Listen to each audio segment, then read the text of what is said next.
Olá, eu me chamo Isaac Torquato. O tema do nosso vídeo de hoje é a União Ibérica, momento esse que marca a história tanto geral, né, ali na Península Ibérica, quanto também marca a história aqui do Brasil. Esse contexto ele vai de 1580 até 1640, período onde é que nós tivemos uma união tanto do Reino de Portugal quanto do Reino de Espanha.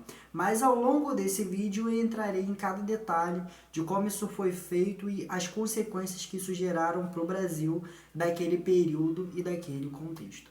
Eu me chamo Isaac Torquato, sou formado em História pela Universidade Federal Rural do Rio de Janeiro e hoje iremos falar um pouco sobre o que foi a União Ibérica. Em primeiro momento, quando nós falamos sobre a União Ibérica, nós precisamos entender o que significa ibérico, de onde é que vem essa palavra. Quando nós falamos sobre essa União Ibérica, nós estamos falando ali da Península Ibérica, ali no continente europeu, uma península basicamente é uma faixa de terra ligados ao mar de forma bem resumida. E nós temos dois países ali dentro daquela península, que vai se formar quanto Estado Nacional. Portugal, que se formou como Estado Nacional em 1385, e nós temos ali, né, a Espanha se formando quanto Estado Nacional um pouquinho mais para frente. Todo aquele processo da expulsão dos muçulmanos e por aí vai.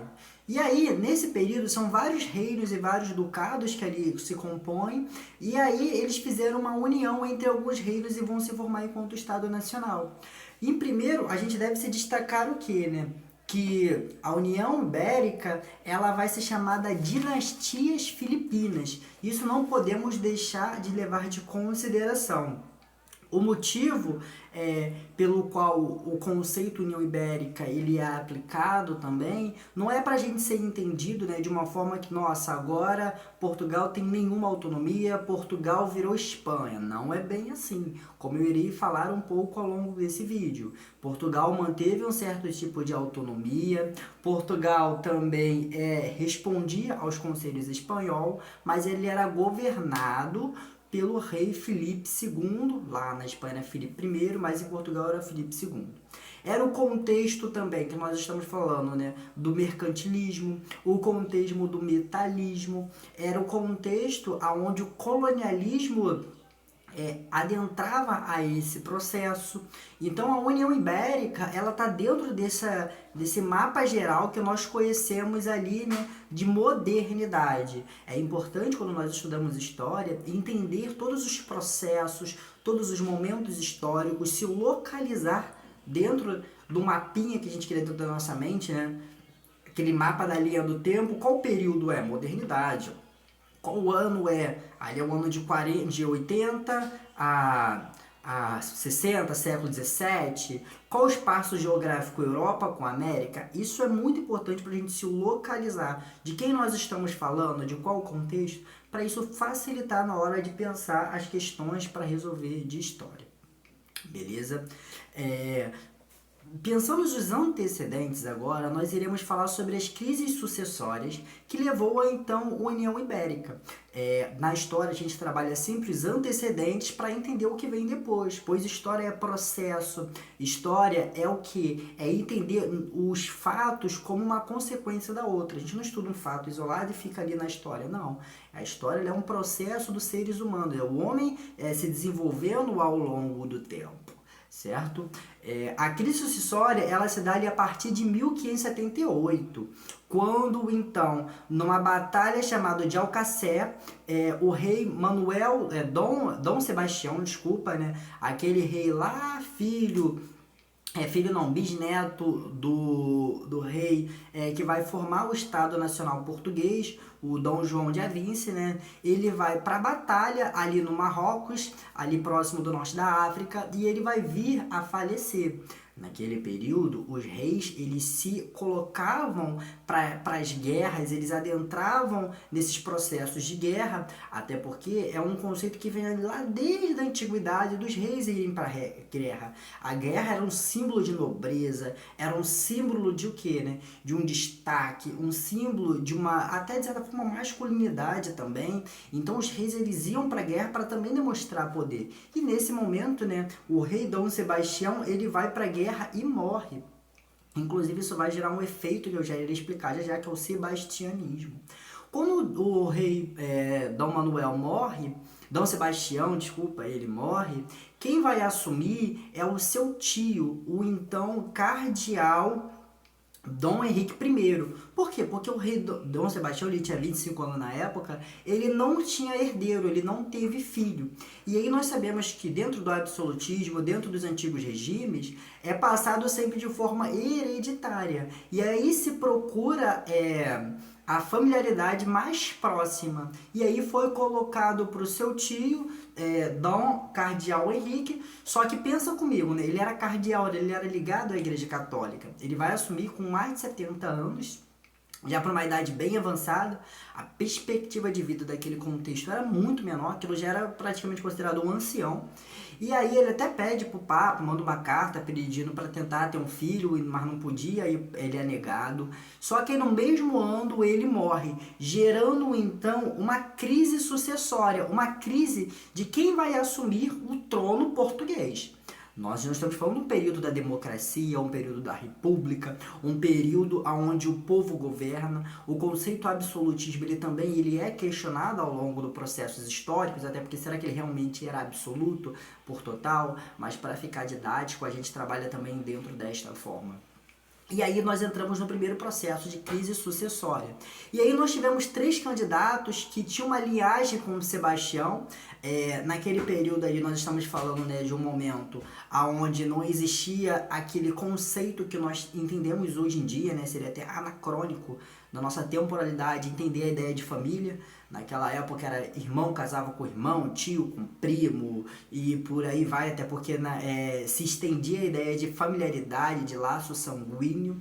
Então, quando a gente vai falar aqui que essa disputa do trono sucessório foi feita pelos netos, aí até inclusive me perguntaram hoje em sala de aula, quando eu fui dar aula, como é que ele teve neto se ele não teve nem filho? Mas então, nós estamos falando de uma linhagem onde não existe essa lógica, que era tio com primo, irmão com irmão. Então, a gente mais próximo, para ficar didático, foi os netos do Dom Sebastião, que nós tínhamos então a Catarina, que ela era uma infante de Portugal, ela não era herdeira, até porque o trono português se dava com uma ideia de pai para filho, mas nesse momento, como não tinha ninguém, ela surgiu como candidata também, né?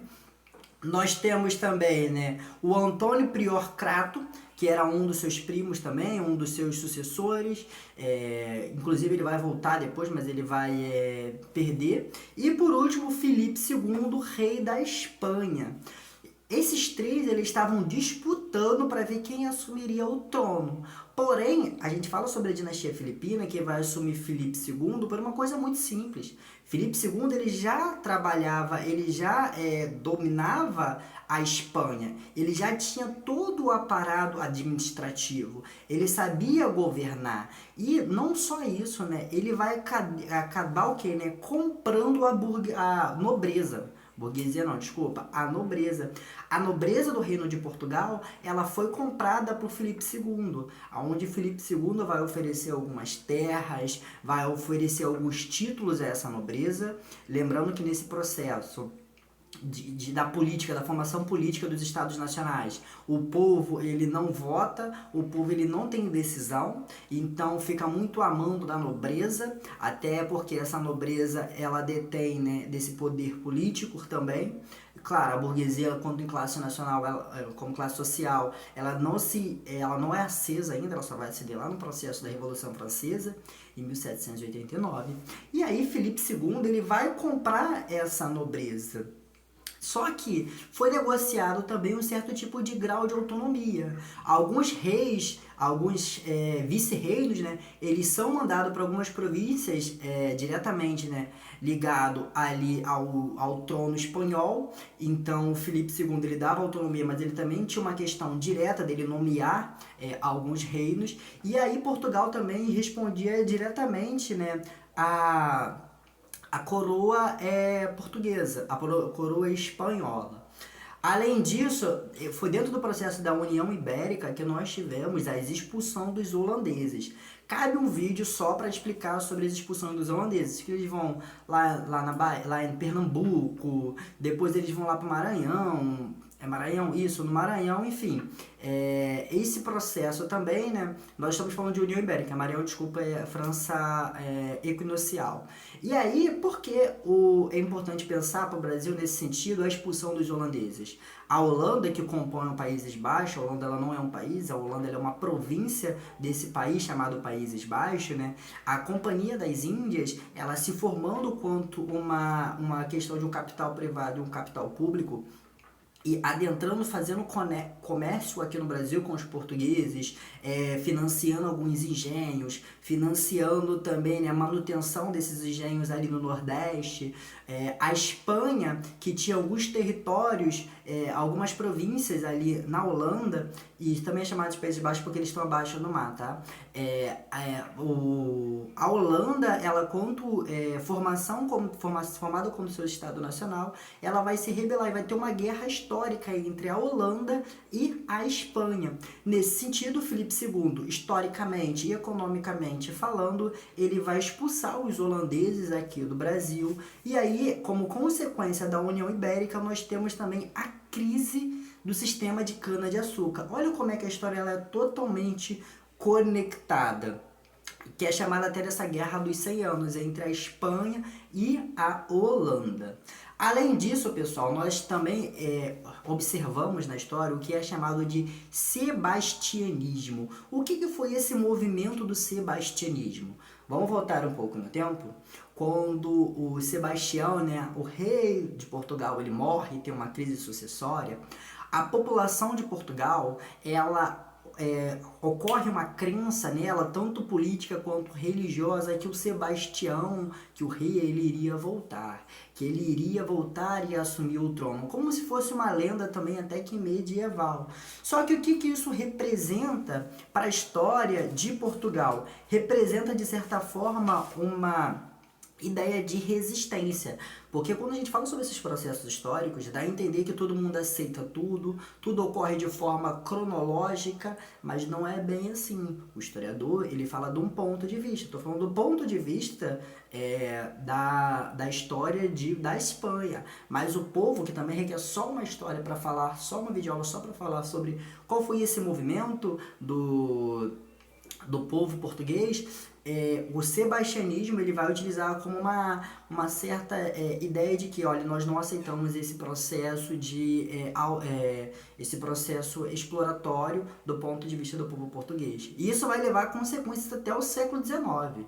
Se nós olharmos lá em Canudos, a crença do sebastianismo ela foi utilizada, né, foi retroalimentada aqui no Brasil, até porque o movimento do sertão da Bahia, ele vai se implementar também, né, como contra uma ideia de não modernização ali da República. A República vem, olha, estamos com moderno somos modernos, e Canudos fala, não, vocês não são modernos, olha isso, e tem uma ideia de um retrocesso da monarquia, entre muitas aspas, mas enfim, isso cá é um vídeo próprio, mas olha como é que vai passando ao longo do tempo, olha como é que a história está intimamente conectada, certo? E além disso, agora iremos falar sobre, por fim, a restauração, o que fez causar o fim da União Ibérica. Após Antônio Prior, né, ele se refugiar lá na Inglaterra, até porque ele tenta tomar o trono, né, ele vai fugir, e depois ele morre, com a morte de Filipe II, esse rei espanhol, quem assume é os seus filhos. Só que os seus filhos, eles não têm o mesmo popularidade política, não tem mesmo aquelas questões que lá atrás o seu pai, né, comprou a nobreza, e nesse momento a nobreza vai romper com a dinastia filipina. E por que vai romper com essa dinastia filipina? Lembrando que a guerra lá dos 80 anos entre Portugal, entre Espanha, desculpa pessoal, entre a Espanha e a Holanda, toda guerra ela gera o quê? Muito gasto, ela gera muito desgaste econômico, desgaste militar, até porque a pessoa tem que ir para lá, tem que mandar forças militares, gastos econômicos, e quem você acha que vai pagar? Portugal ou a Espanha? Eles vão priorizar sempre a Espanha, lembrando que o rei é espanhol. Então Portugal, a nobreza, ali receberam muitos impostos, custeando, né, esta guerra, ela acaba rompendo com a dinastia filipina. E aí, observando essa fragilidade política, observando esse sebastianismo, a população já querendo, né, reivindicar a sua total autonomia. E aí com então João VIII de Duque de Bragança, ali português, né, ele vai restabelecer, vai fazer uma aliança tanto militarmente, tanto com a nobreza, para restabelecer o poder português.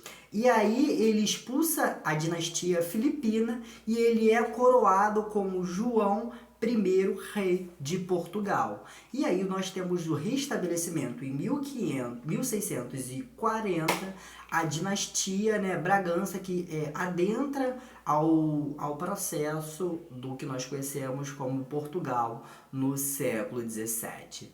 Certo, pessoal? Espero que tenham entendido, espero que tenham compreendido. Lembrando que o processo de União Ibérica, como consequência, carrega a crise do sistema colonial, porque quando a Holanda ela é expulsa, ela vai lá para as Antilhas, ali na América Central, isso vai gerar uma crise do sistema colonial, porque elas vão produzir também açúcar, mas cabe um vídeo próprio só explicando sobre a questão da invasão holandesa, a invasão também, né, como é que você invade o que já é invadido, e também esse processo de sebastianismo, beleza? E esse foi o nosso vídeo sobre a União Ibérica no processo da história global e do Brasil.